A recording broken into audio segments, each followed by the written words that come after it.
Hey yo, MC3 GTV here. Today I want to talk with you all a little bit more on some Daredevil. That episode 2, man. Wow. I really love this show so far. I know I've got to start this video by saying if you're coming into this show and you're trying to compare it to the Netflix show automatically, just please stop. Like, let this show be its own. Like, don't ruin it for yourself by trying to compare it to other stuff. Just enjoy it for what it is, because it's freaking good, really good. That intro, the Disney intro for this show, is so good. I love the remixed sound that they've done from the old Netflix show and everything. That organ and everything, it's so good. I got my glitch energy here. Just want to show you all real quick while I'm getting my hydration going.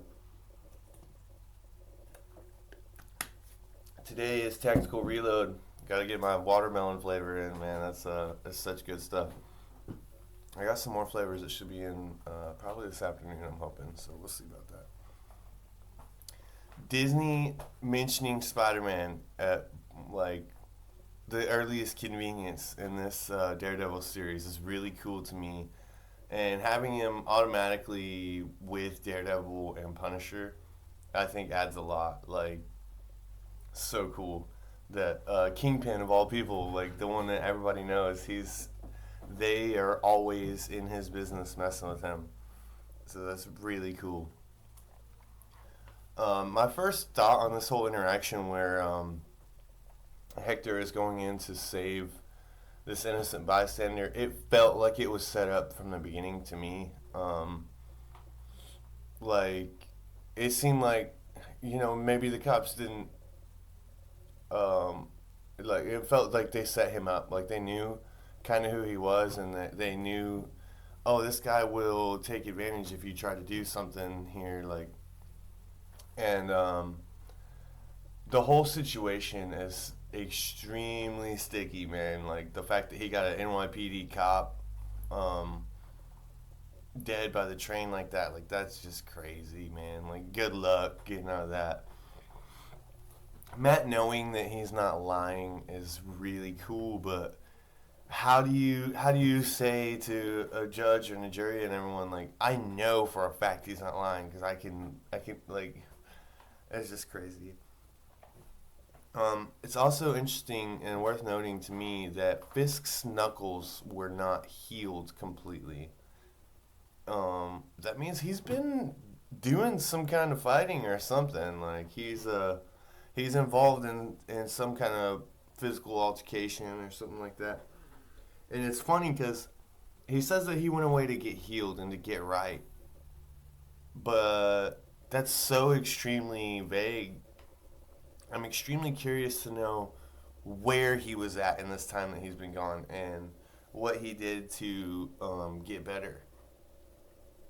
Because I think it was more than just going to heal up. Like, I think it was kind of a spiritual journey too. Like, I'm really curious if it was if he took anything from like the Iron Fist stuff, where maybe he took a mystical journey.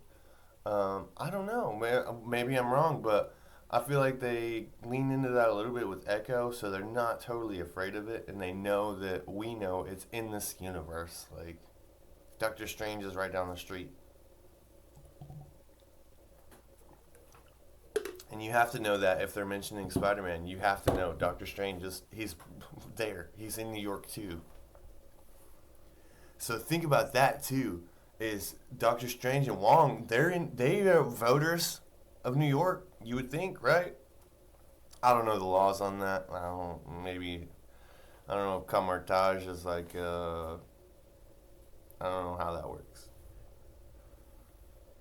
I don't know if that's like their main residency or this sanctum sanctorum. Yeah, something like that. Yeah.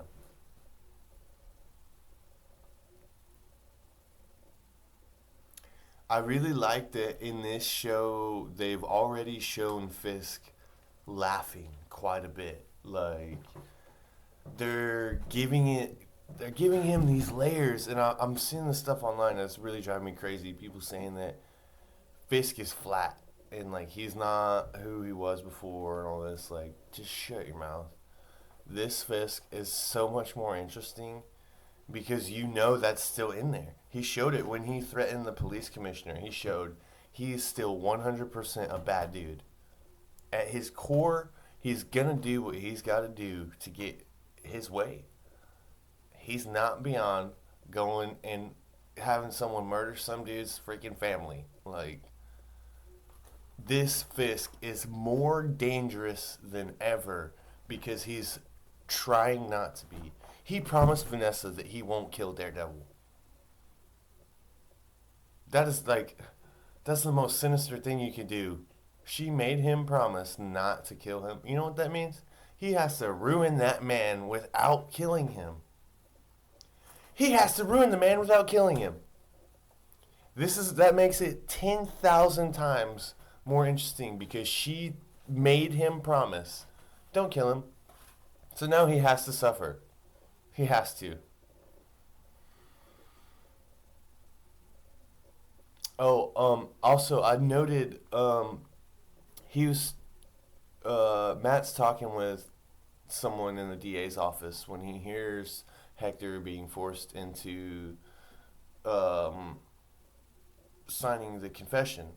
I'm almost positive he's talking about Jessica Jones with that woman. It's such a tiny little throwaway line, but go back to it. I'm telling you, he's talking about Jessica Jones.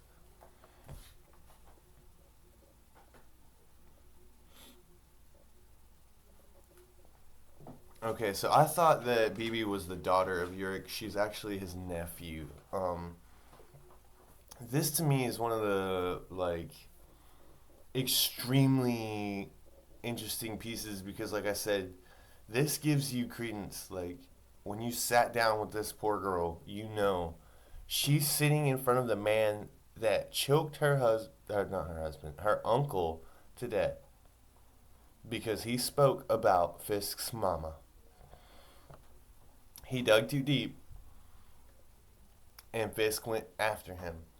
And now Fisk is using this girl, and he's going to tell her whatever he wants to tell her. And she's going to print it because she's thinking she's getting this awesome scoop on this guy. And it's going to be heartbreaking to see how everything goes with her. I'm not certain that he's going to hurt her because she's a woman. I think Fisk really has a soft spot for the women. I think that's why Karen is still alive, honestly. Um, and I think that's part of the reason why him and Dex have um, like they butt heads a little bit is because Dex does not care. He has there's no line there. Like, they're all just bodies to him. But for Fisk, it's like you just hurt a woman. Like, you need to be thinking about what you're doing. Like, that she was a mom, or you never know. See, like, and that's what I'm saying. Fisk is so layered that how could you possibly say that this character is flat? I don't get it. And that police commissioner, dude, like, you had to know. You just went to the man and said, "Oh, I know you. I know that you're this big a hole. You're not just coming to save the city and all this." And then literally 5 minutes later, you're gonna sit there and talk crap to the man. Not even 5 minutes later. Within the same conversation, you're talking crap to the man. You know he's an evil, evil individual. You're not gonna be able to hide anything from him. You know, cops on the payroll know and love this guy. They want his money. They want to be in his back pocket. And you're gonna taunt the guy? Like, bro, how smart are you, really, realistically? And then, like, to go into Fisk's office and be like, look, I'm out, bro. And a bunch of cops are leaving with me, too. How stupid can you... Dude, like, I'm surprised he's still alive, honestly, already. I don't think he's going to make it past episode 3, I'll just tell you that. I think we're going to have a new police commissioner. But I could be wrong. And I have to say, White Tiger not working for Vanessa. Um, Probably not. I thought it was a potential thing. I was like, yeah, maybe, but now I'm pretty certain he's not working for Vanessa. He's just his own dude. I'm really curious to know more about his amulet and his suit, who made it all. Like, I want to know the origin. Like, it's really interesting. I don't know if they've ever dropped a character like that, and they're like, you're supposed to just know him. Like, he's just the dude. He's been there. He's been kicking butt forever. Like someone like Spider Man. You don't have to have that story, but like White Tiger is like, oh, where did he come from, dude? And I think it's just funny, like people know of the existence of Black Panther and stuff, so it's silly to me. Like, now there's a White Tiger and a Black Panther. Because Black Panther, if you remember, he existed even in the '90s. Back then, was I think it was the '90s, right? When T'Challa was a little kid. Was that the Bronx? I think it was the Bronx. But even then, like Black Panther was a thing then, like in the New York area. Like it's just really funny, like how all that worked out. I'll have to say, I definitely think the cops knew that he was White Tiger, 100%. I don't think there's any doubt in my mind. I think they set him up for sure, for sure. The whole angle with Matt's new girlfriend being the family therapist for the Fisks, you couldn't possibly put someone in a more dangerous position. She's with Matt Murdock. Now the question is, does Fisk know the relationship already? Did he know about her and Matt before and purposely set it to where he would be involved in that and be that much closer to Matt? I think he did. I think there's no way Fisk set that up without absolutely knowing. And I think that's why it showed the guy at the book signing that was Fisk's dude. And I think the guy that it showed before him, I think that is the murderer guy. I can't think of his name right now. It's going to drive me crazy. I go blank at the worst possible times. But y'all know who I'm talking about. The guy that wears the white thing on his face. But I think that the book signing part was set up so that Fisk's henchmen could set them up. That way Fisk knows that he's in a perfectly good spot to be able to be like, look, I know who you love right now, Matt. Like, I've been keeping tabs on you. Like, obviously he's keeping tabs on him. I don't think that there's any way that we can say that they're not gonna do something with that. Because she's in the most dangerous position. She now knows, or is going to be privy to knowledge that is gonna be what Matt needs to change the flow of all of this.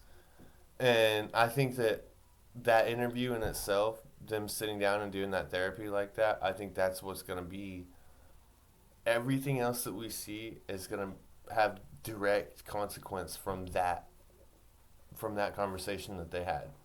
Everything else will be from that point, and Fisk trying to appease Vanessa from just this therapy sessions and stuff.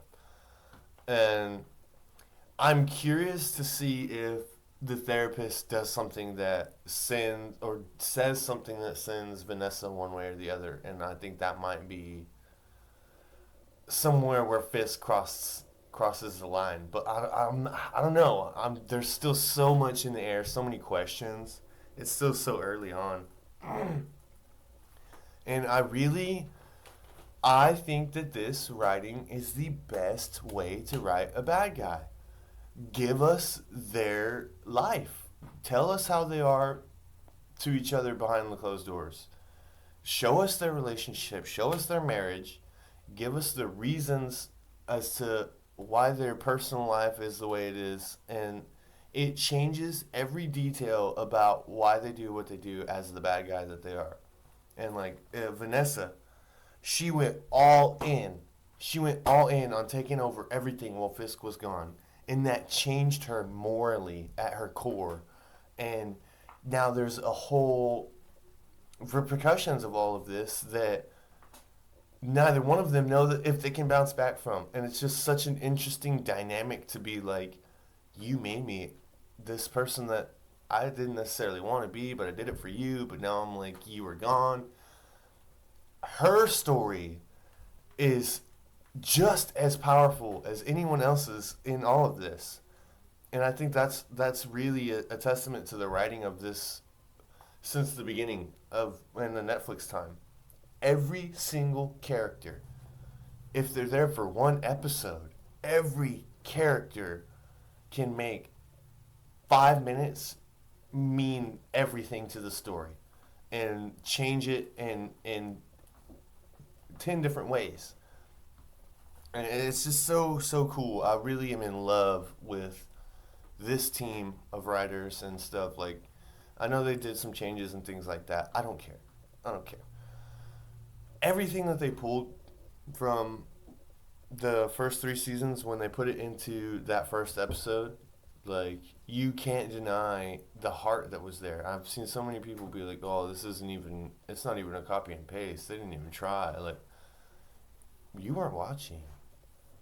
The lighting elements, the music elements, the mannerisms of every character, all the little things, the pat on the arm from Dex when he's there on the roof, like, every tiny little 10-second thing that those characters do matters.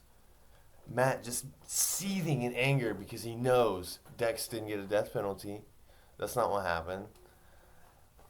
And it's insane that they're able to do so much with so little after they've done this for so long already with these characters.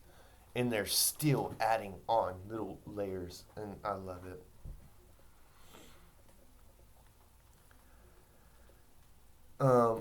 I really feel that the writers want us to look at this different. This isn't a good guy and a bad guy story.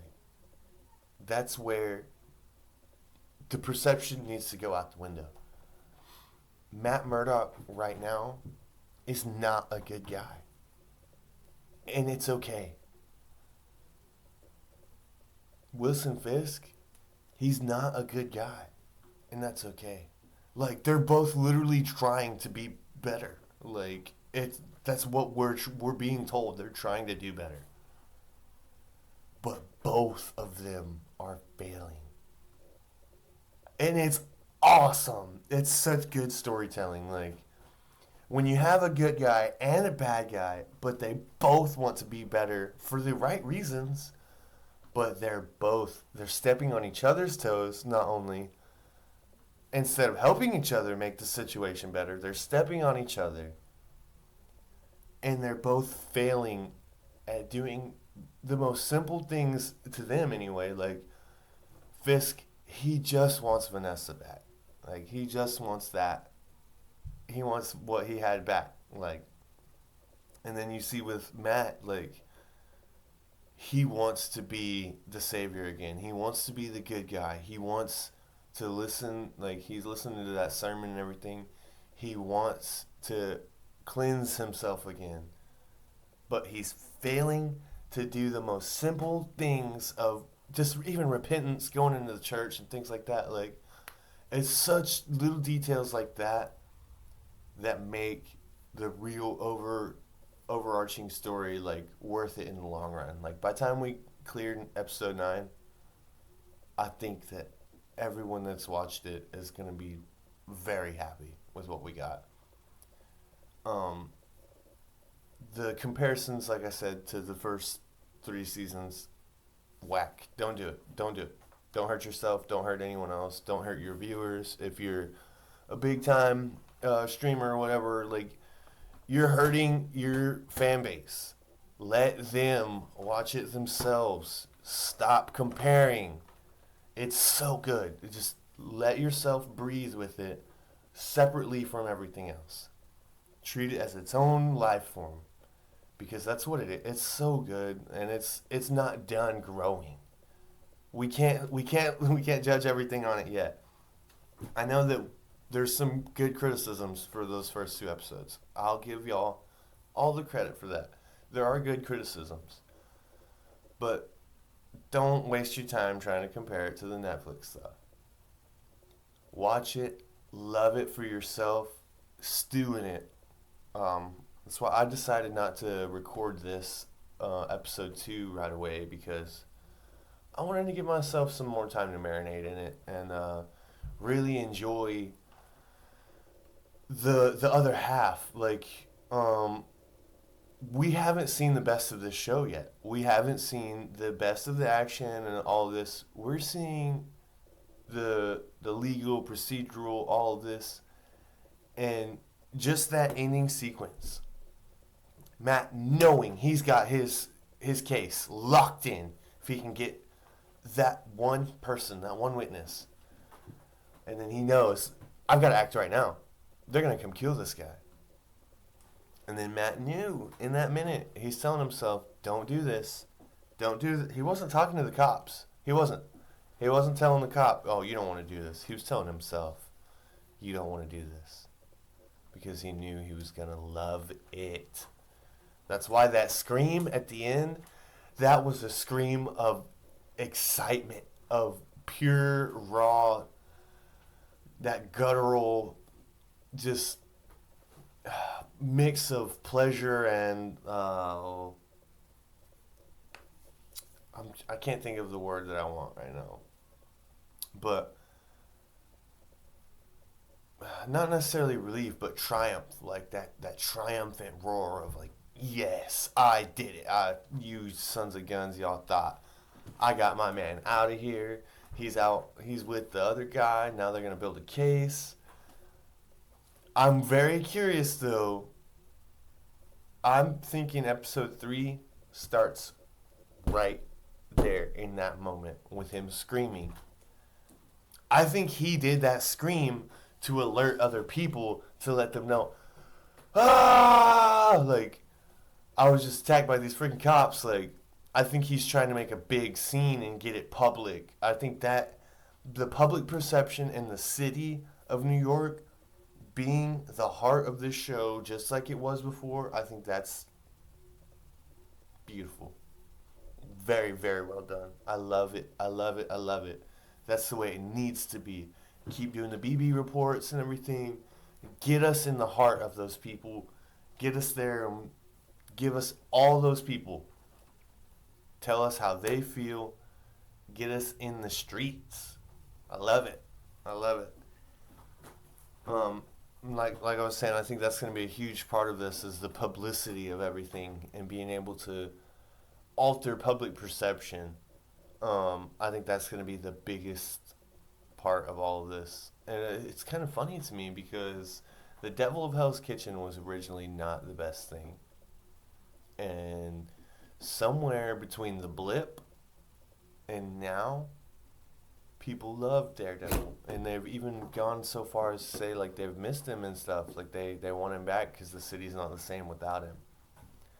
That, I think, is powerful. Very, very interested to see what they do with this next episode. Thank you, everyone, for joining me for this marvelous conversation.